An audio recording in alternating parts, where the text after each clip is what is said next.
Everyone's always like, God bless America, but he did. You are never going to believe what fog did for our future. The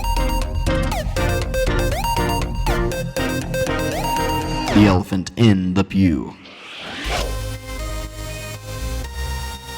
Hey, you found Elephant in the Pew, your daily resource that engages the world from a Christian viewpoint and looks at the topics everyone wants to discuss, but nobody wants to talk about. I'm Ryan Ramsey. It's great to have you here. Elephant in the Pew is back, and we now have a new format.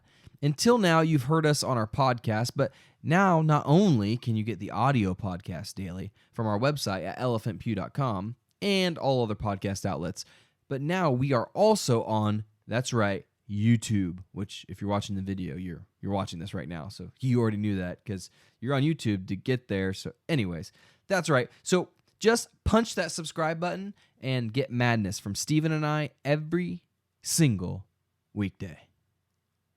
But anyways, did you ever think of George Washington as a praying man? I did. You know why? Because there's a painting of him praying. So therefore, I've always assumed George Washington was a praying man.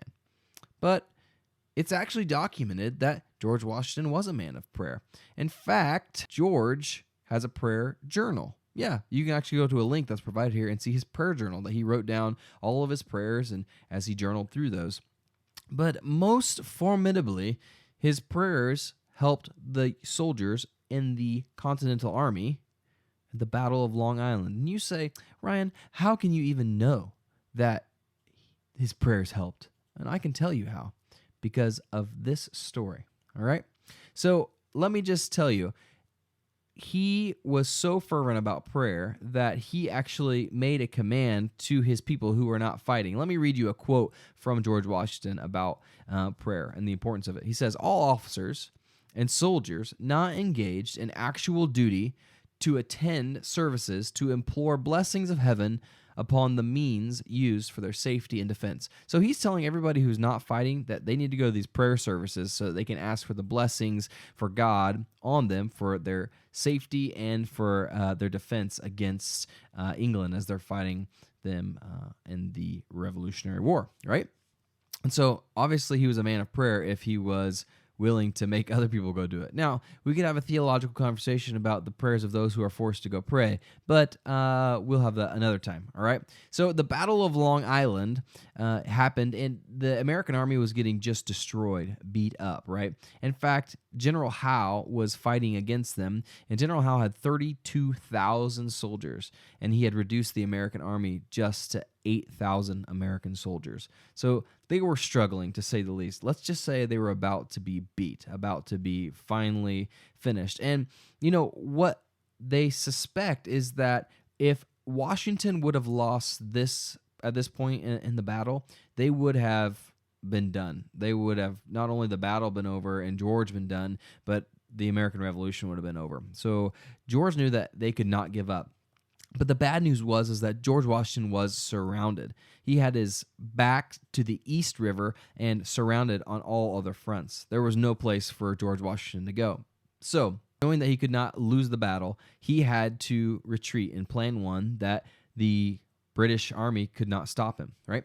So, at 8 p.m. on August 29th in 1776, they started their plan. Their plan was to cross the East River into safe territory and escape without the other army knowing this, the other military knowing this, right?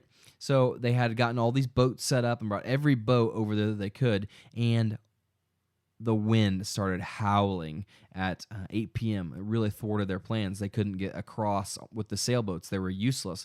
And so they were left with just rowing these boats of men across the river and making these trips back and forth. And so this began. So they were really concerned. But at 11 p.m., it stopped, right? The wind just completely stopped. It was still. The water was like ice, right? Because it was so still, and it stopped. And so I would say that's the first thing that happened when God showed up, right? But that's not even the biggest thing. Right? So they were moving these people. Now they could use the sailboats and all that. So they were going across the water carrying people. But the problem was that the sun started to rise. So this meant bad news for Washington's army, because General Howe's army was going to discover that they were trying to get away and they were going to come after them. And there were still a bunch of soldiers still stuck over there on the wrong side. So just as some soldiers were preparing to fight for their lives with nobody to help them, basically just try and hold off Howe's men so they couldn't get to the rest of the army, an interesting thing happened. And as I talked about in the intro, it was fog. Fog started to happen. It started rising up out of the ground. Let me read you a quote, actually, from one of the soldiers that recounts this. It says, "A very dense fog began to rise out of the ground and off the river. It seemed to settle in a peculiar manner over both encampments. I recollect this peculiar providential occurrence perfectly well, and so very dense was the atmosphere that I could scarcely discern a man's 6 yards distance. We tarried until the sun had risen, but the fog remained as dense as ever. The fog remained until the last boats left Long Island." Can you believe that? The fog stuck around until the men were gone. This is what he called providential or providence. This word providence is a word that's not in use much today. We don't hear it a lot, but it simply means the protective care of God or of nature as a spiritual power, or God or nature as providing protective or spiritual care, right? And so we don't hear this a lot. And some people may attribute this to the knowledge of science and how things work. And actually, if you go on Google and you look up the word providence, you will see a chart that shows usage over history. And in the 1800s, it was very high and has declined to almost not being used at all now. But something interesting is happening when you look at that chart. The word providence in this meaning of God's provision is actually on the rise again. It's on an upward trend. So makes me think that not only are people starting to realize that God's providence is carrying people through, but they're starting to talk about it again. So it makes me ask this question, and I want to know what you guys think. Was this providence? Was this providence that carried the early American army across the East River that provided the fog for them to survive this battle? Or was it a just chance happening that really helped the American army out? How about this? Let me know, in your own life, have you seen the providence of God in a miraculous way like that could only be described as his providence? Let me know in the comments below, or you can email me, hello@elephantpew.com. Hey, if you like this, you are going to love tomorrow's episode where Stephen talks about another miracle in 1776.